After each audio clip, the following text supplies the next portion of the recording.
저는 19살 때 예수를 믿었습니다. 9월 달에 예수를 믿었는데 하나님이 빨리 은혜를 주셔서 1월 달쯤에 벌써 구원의 확신을 갖고 구원의 기쁨을 누리면서 살게 되었습니다. 매주 교회 나가서 봉사할 뿐만 아니라 또 매일 새벽 기도 나가서 한 200평 되는 교회 마당을 다 쓸고 돌아오곤 했습니다.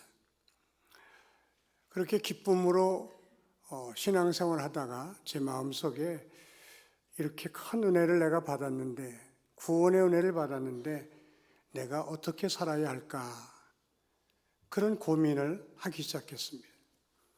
그래서 하나님께 기도하기 시작했습니다. 하나님, 제가 어떻게 살아야 할까요? 무엇을 하면서 살아야 되겠습니까? 아무리 기도를 해도 떠오르는 그런 생각이 없었습니다.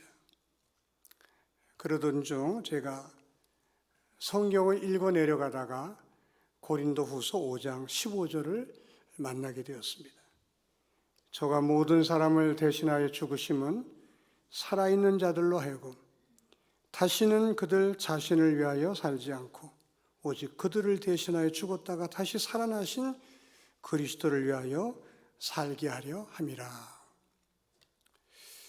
이 말씀을 만나면서 제 마음이 뜨거워지기 시작했습니다.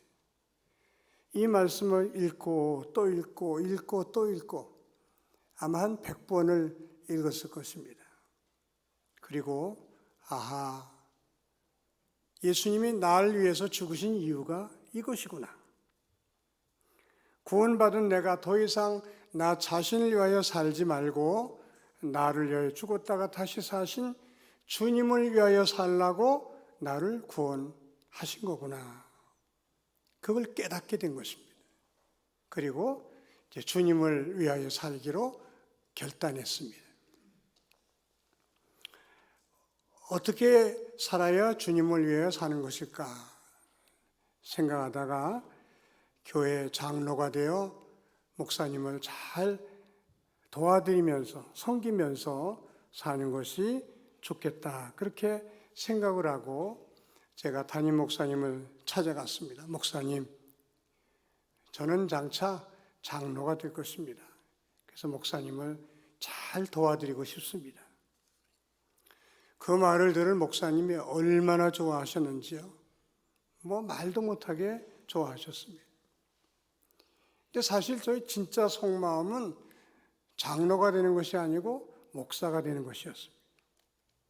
내 몸과 마음을 다 바쳐, 내 생애를 다 바쳐 주님께 헌신하고 싶다. 그게 제 마음이었습니다만 선뜻 목사가 되겠다고 결단하지 못한 것은 가난에 대한 두려움 때문이었습니다. 그 당시 저희 교회에서 사역하셨던 목사님은 아주 형편없는 사례금에 성미 3말로 한 달을 사셨던 목사님이셨어요. 얼마나 가난하셨던지 여름에도 겨울 양복을 입고 신방을 하셨습니다. 그 모습이 저는 너무나도 초라하게 느껴졌습니다. 돈이 없어 아이들을 고등학교밖에 못 보내시는 목사님을 보고 어떻게 저렇게 가난할 수 있을까? 그 목사님의 삶을 보면서 한 번도 가난을 느껴보지 못했던 저는 두려웠습니다. 평생 저렇게 살아야 한다면 나는 못 산다. 나는 그게 너무 싫어서 장로하겠습니다. 그리고 하나님께 결단을 했던 것입니다. 그러던 어느 날 결정적인 사건이 벌어졌습니다. 제가 예수 믿는 것을 지독히도 싫어했던 저희 큰형님이 제가 교회 다녀오자 옆에 앉으라고 하더니 교회 그만 이제 집어치우라고, 다니지 말라고, 교회 다니면 가만 안 두겠다고 위협을 하는 것입니다. 저는 제가 믿는 예수님, 나를 구원해 주신 예수님을 제가 버릴 수 없습니다. 저는 교회 다닙니다. 그랬더니 부엌으로 뛰어들어가더니 부엌칼을 갖다가 제 목에다 딱 대는 겁니다. 너 나한테 죽을래? 교회 그만 집어치울래?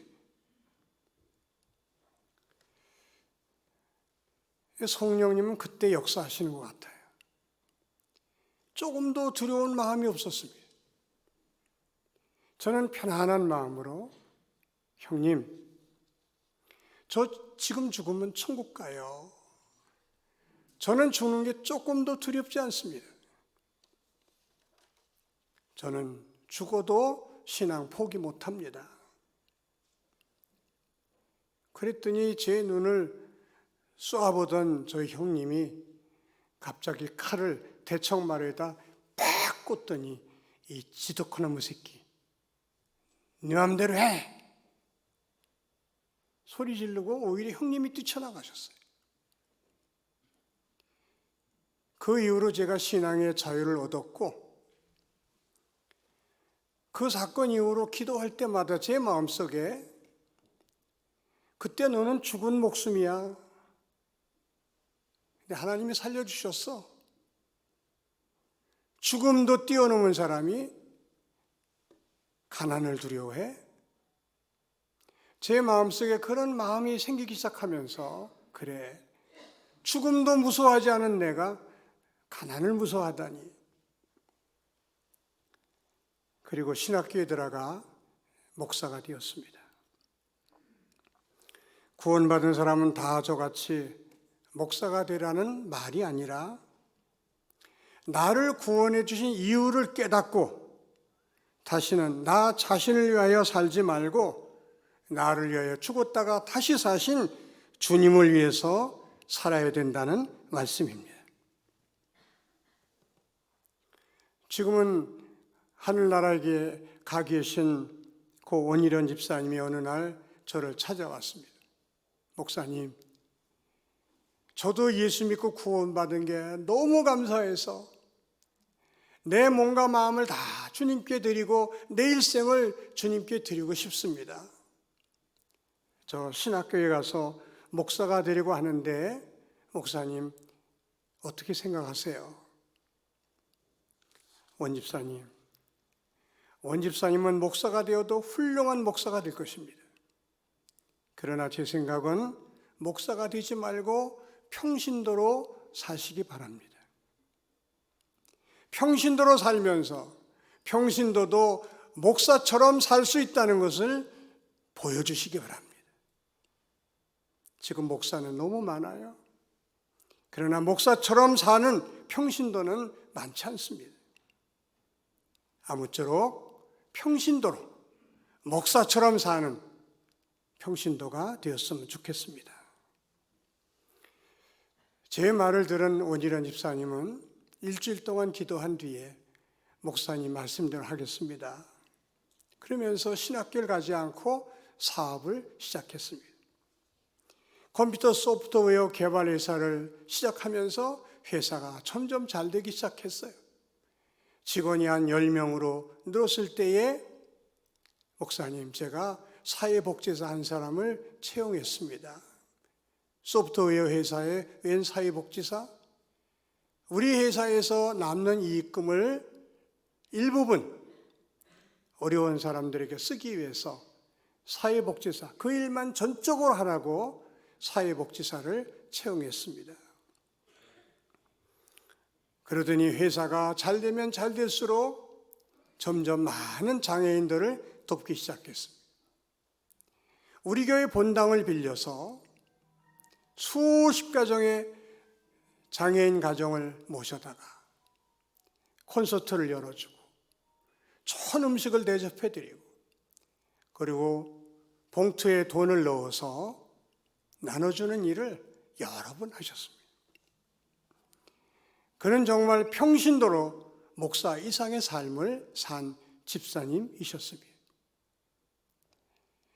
그리스도가 나를 위하여 죽으신 이유는 그분으로 말미암아 구원받은 사람들이 다시는 자기 자신을 위하여 살지 않고 나를 위하여 죽었다가 다시 사신 그리스도를 위하여 살게 하시려고 우리를 구원하셨다는 사실을 깨닫고 주님을 위해서 살 줄 아는 저와 여러분이 되시기를 바랍니다.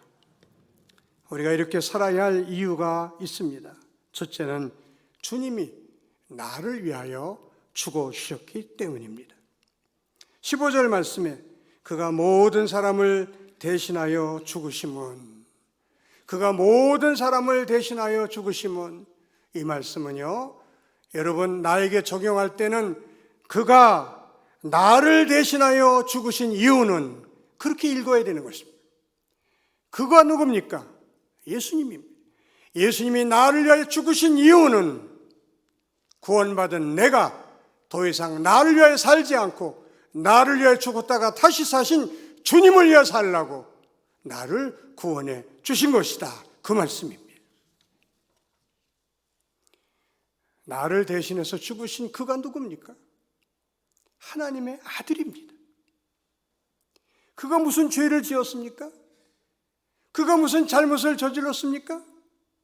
하나님의 아들이 무슨 죄를 짓고 무슨 잘못을 저지를 수 있겠습니까? 죽을 이유가 전혀 없는 분이 왜 십자가에서 비참하게 돌아가신 것입니까? 오늘 말씀에 의하면 나를 구원하기 위하여, 내 죄값을 치르기 위하여 내가 죽어야 할 자리에서 대신 죽으셨고 내가 흘려야 할 피를 대신 흘리셨다고 말씀해 주고 계신 것입니다. 죄의 삭은 사망인데 내 죄값으로 내가 죽어야 되는데 나를 살리게 하여 하나님은 아무 죄도 없는 당신의 아들을 십자가에 내어주심으로 피 흘려 죽게 하심으로 저와 여러분을 살려주신 것입니다.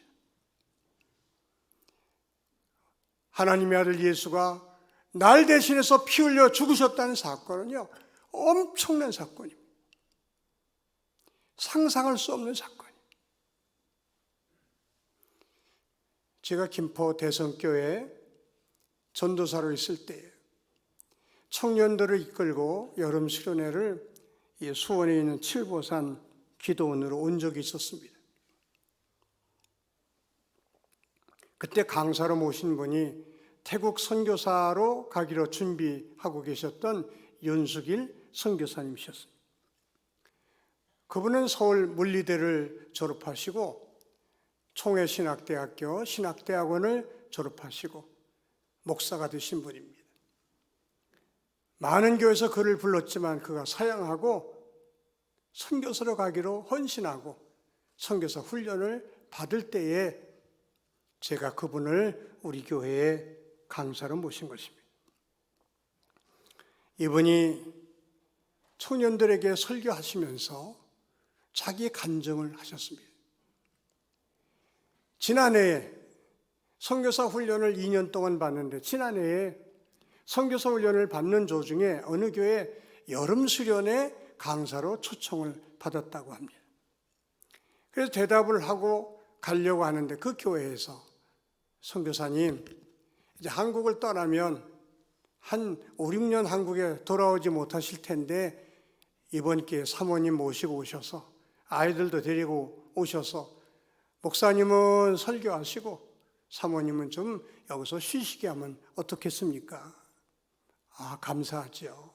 고맙습니다. 그래서 온 가족을 데리고 어느 교회 여름 수련회를 인도하러 기도원으로 간 겁니다.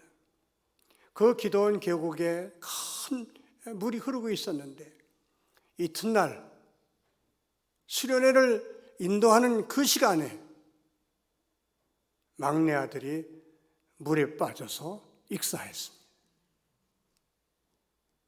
수련회 하다가 사람이 죽었으니 무슨 수련회가 진행되겠습니까? 수련회를 멈추고 그 아이를 건져서 수련회 예배당의 앞에다가 뉘고 이불을 덮었습니다. 온 교우들이 울고 선교사님은 그 앞에 무릎을 꿇고 하나님 앞에 울면서 기도했답니다. 하나님, 제가 서울대를 졸업하고 그렇게 오라는 데가 많았는데도 거절하고 신학교 가지 않았습니까? 신학대학원을 우수한 성적으로 졸업했기에 많은 교회에서 저를 초빙했습니다. 제가 거절하고 선교사로 간다고 헌신하지 않았습니까? 하나님, 도대체 뭐가 부족해서 내 아들을 불러가십니까? 하나님, 더 이상 뭘 주님께 드리겠습니까? 분하고 억울한 마음에, 그리고 슬프고 아픈 마음에 울다가 잠들었다가 울며 기도하다가 또 잠들었다가 밤새도록 울면서 기도하고 잠들었다 깨고 하는, 이제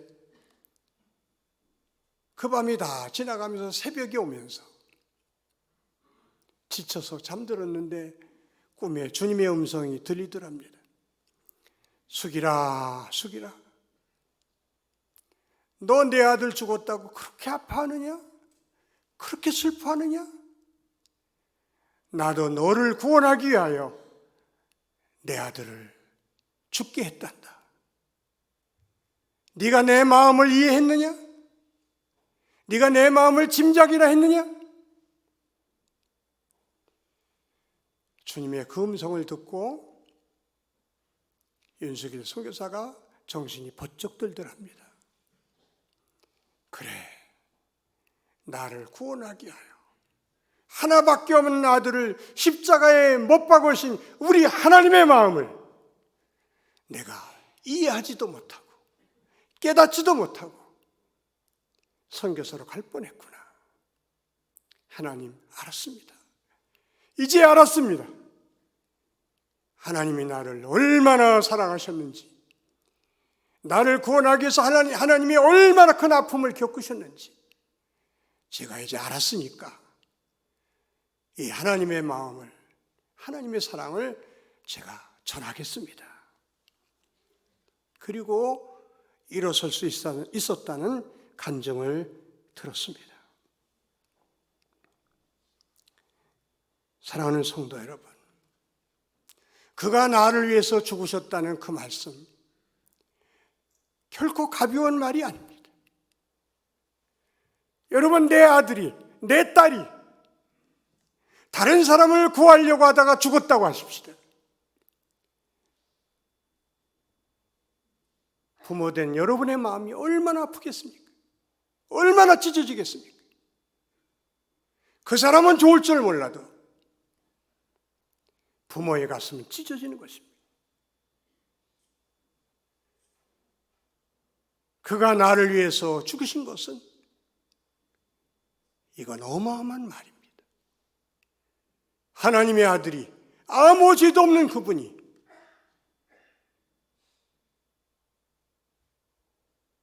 더러운 걸레만도 못한 나를 살리시기 위하여 죽음을 선택하셨다. 십자가에 피 흘려 죽으셨다.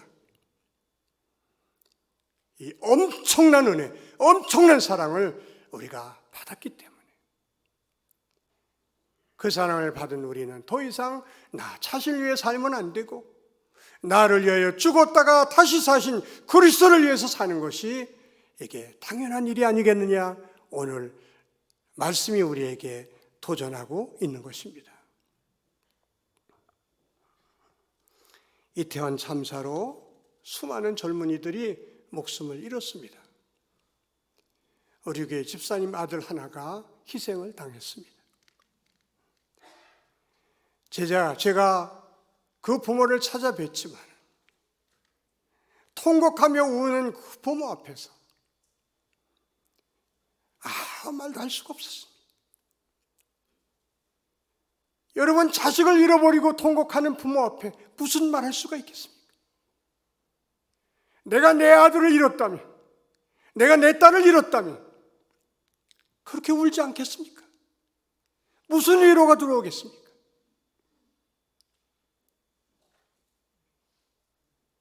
저는 다만 하나님, 이 부모를 위로해 줄 수 있는 분은 하나님밖에 없습니다. 하나님도 아들을 잃어버리신 경험이 있는 분이기 때문에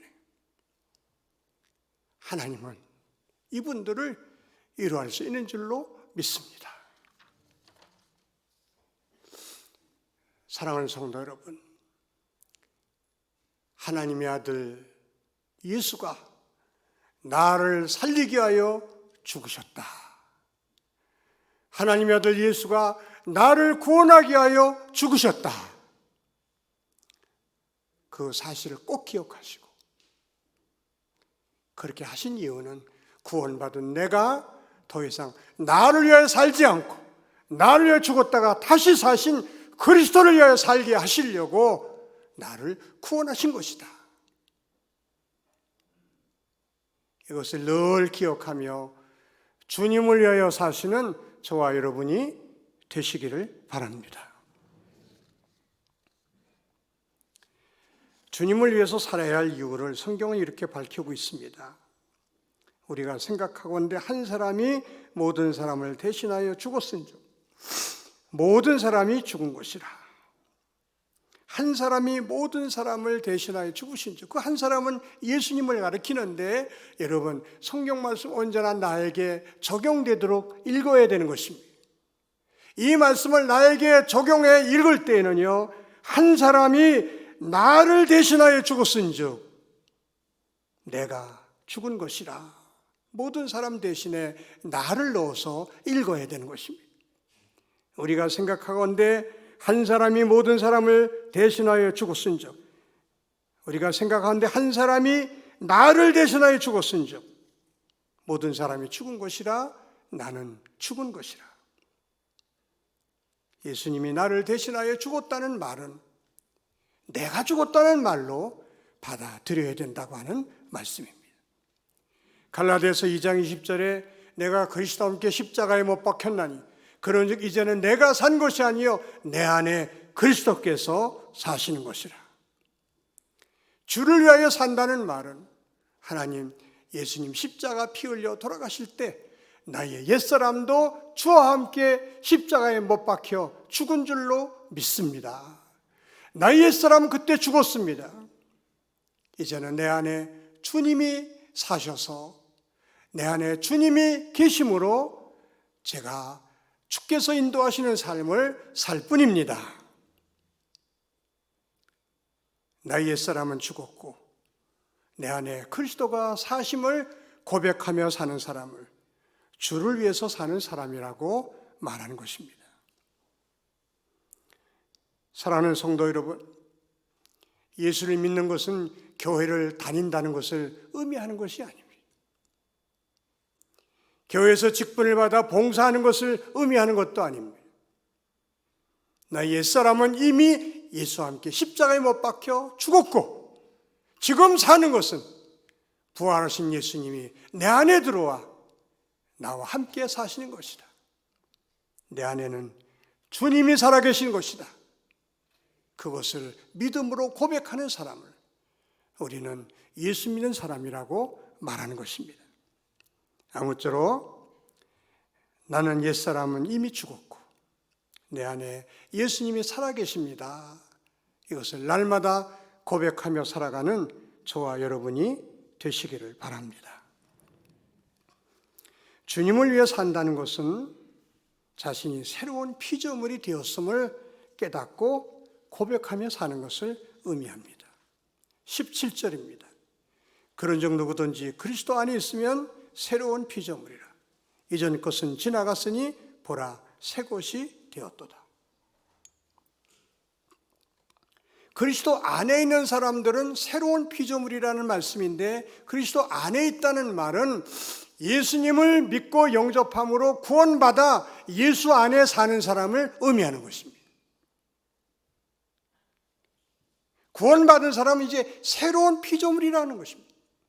새 것이 되었도다 이미 기정사실로 인정하고 있습니다. 예수 믿고 구원받은 사람은 새로운 피조물이 이미 되었다, 그런 뜻입니다. 새로운 피조물이 무슨 뜻입니까? 소속이 완전히 달라졌다는 것입니다. 예수 믿기 전에는, 구원받기 전에는 땅에 속하여 살던 저와 여러분이 예수 믿고 구원받은 뒤에는 하늘에 속한 사람이 되었다. 오직 우리의 시민권은 하늘에 있는지라 우리는 다 하늘에 소속된 사람이 된 줄로 믿으시기 바랍니다. 예수 믿기 전에는 마귀에게 붙잡혀 살았습니다. 마귀가 시키는 대로, 마귀가 이끄는 대로 살았습니다.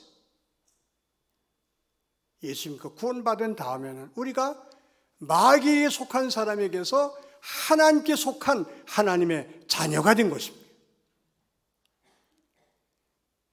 마귀에게 속했던 우리의 소속이 하나님의 자녀라는 신분으로 완전히 바뀐 것입니다. 하늘과 땅의 차이입니다. 여러분, 저와 여러분은 하나님 나라에 소속된 하나님 나라의 백성이라는 사실을 늘 기억하며 하나님의 사람으로 살아가는 저와 여러분이 되시기를 바랍니다.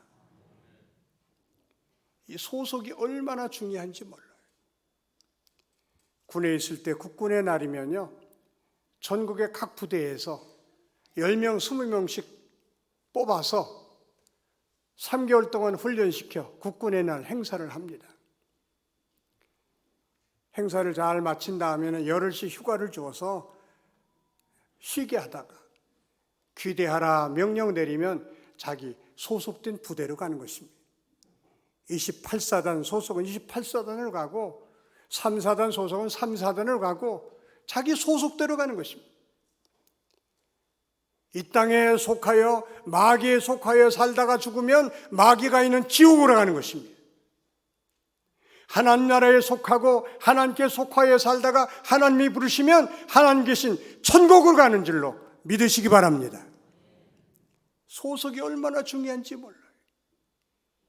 과거에 나는 세상에 속했고 마귀에 속했지만 구원받은 나는 하나님 나라에 소속됐고 하나님께 속한 하나님의 사람이다.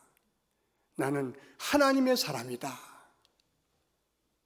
한번 따라해 보실까요? 나는 하나님의 사람이다.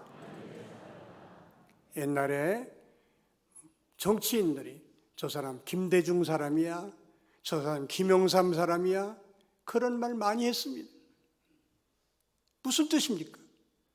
그분을 추종하는 사람이고 그분의 뜻을 따르는 사람이고 그분의 다스림을 받는 사람, 그런 뜻입니다. 나는 하나님의 사람입니다.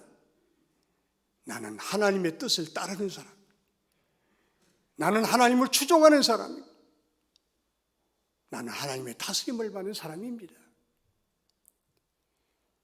언제나 나는 하나님의 사람입니다. 나는 하나님의 사람이다. 스스로에게 외치면서 때로 하나님 앞에 고백하면서 살아갈 때 우리는 그리스도를 위하여 사는 사람이 되는 것입니다. 새로운 피조물이 되었다는 말은 가치관이 달라졌다는 거예요. 여러분, 사람이 똑같은 사람이지만 생각이 완전히 달라졌을 때 사람이 변했네, 그런 말을 씁니다. 그야말로 사람 같지 않은 사람이 어느 날 깨닫고 사람다운 모습을 보일 때 저 사람 변했네. 변했다는 말은요, 가치관이 달라졌다는 거예요. 예수 믿기 전에는 보이는 것 중심으로 살았습니다. 예수 믿기 전에는 이 세상 것이 그렇게 좋아 보였고 귀하게 보였습니다. 구원받기 전에는 이 세상 것을 위해 살지 않았습니까? 구원받아 새로운 피조물이 된 우리는 보이는 것보다 보이지 않는 하나님을 더 귀히 여기게 되었고 보이지 않는 믿음을 더 소중하게 생각하게 되었고, 보이지도 않는 천국을 사모하면서 사는 사람이 된 것입니다. 구원받은 저와 여러분은 옛날하고는 다른 가치관을 갖고 살지 않습니까? 물질보다 하나님의 말씀이 더 귀하다는 사실을 우리는 알고 실천하며 살고 있습니다. 보이는 것보다 보이지 않는 것들을 더 소중히 여기며 살고 있지 않습니까? 이것이 새로운 피조물에 살아가는 모습입니다. 저와 여러분은 하나님의 은혜로 정말 감사하게 구원을 받았습니다. 하나님의 아들 예수가 나를 위해서 죽으셨기에 나는 죄사함 받을 수 있었고 구원받을 수가 있었던 것입니다. 나를 구원하기 위해 하나님이 얼마나 고통스러워 하셨으며 얼마나 슬퍼해 하셨으며 얼마나 힘들어 하셨는가를 늘 기억하며 그렇게까지 하시면서 나를 구원해 주신 이유가 무엇일까? 더 이상 나를 위해 살지 말고 나를 위해 죽었다가 다시 사신 주님을 위해 살라고 하나님이 나를 구원해 주셨다는 사실을 깨닫고 주님을 위해서 살아가는 저와 여러분이 되시기를 바랍니다. 이제는 구원받은 새로운 피조물이 되었음을 늘 믿고 고백하면서 하나님, 저의 소속은 하나님의 나라요. 저는 하나님께 속한 하나님의 사람인 줄로 믿습니다. 저는 하나님의 사람입니다. 그렇게 고백하며 남은 생애를 살아가는 저와 여러분이 되시기를 바랍니다. 기도하겠습니다. 하나님 아버지, 감사합니다. 구원의 은혜가 얼마나 큰 은혜인지, 하나님의 아들 예수가 나를 위해서 피 흘려 죽었다는 사실이 얼마나 엄청난 사건인지 저희들이 깨닫고 그 은혜를 받은 저희들, 다시는 나를 위해 살지 않고 나를 위해 죽었다가 다시 사신 주님을 위하여 사는 우리 모두가 되게 하여 주시옵소서. 예수님의 이름으로 기도하옵나이다. 아멘.